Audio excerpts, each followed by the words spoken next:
Naransko, Hihimbeska, Cedar, Hianapuesca, Michoacani. My name is Cedar. I'm indigenous Purepecha, and our traditional lands are in Michoacan, Mexico. And almost 50% of our lands are beautiful forests, and many of them are sacred. And I was always taught throughout my life that forests are alive, and that they are living beings, and that we must act with them, not against them, not over them, not try to control them. But as of today, 25% of our forests have been clear cut. And actually, one of the companies that is the largest exporter of timber, of that 25% clear cut, is Global Forestry, and they're here today in this building.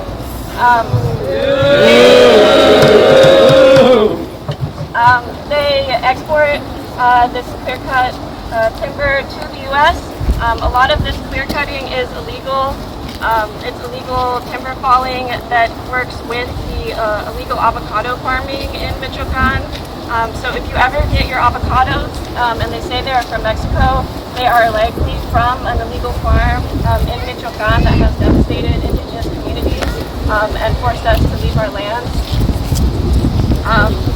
In many ways, the timber industry in Michoacan and international companies coming in to our traditional lands have forced a massive diaspora of the Purepecha community, which is one of the reasons that I'm here today.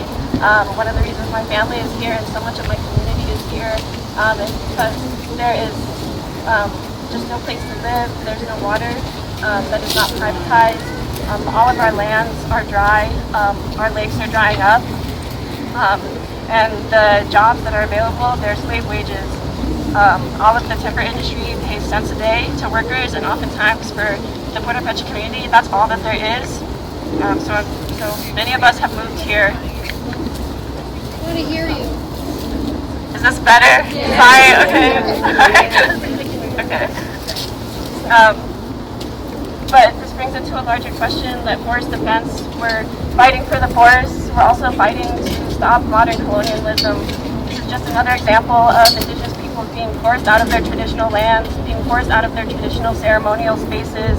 A lot of the forests, they were ceremonial spaces for my communities back home, but you can no longer use them because they are clear cut, they're devastated, the animals have left.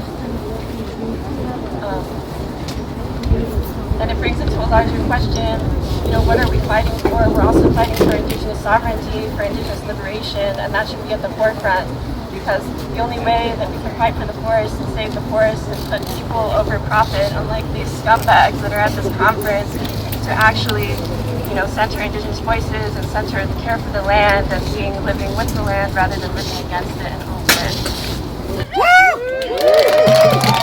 it.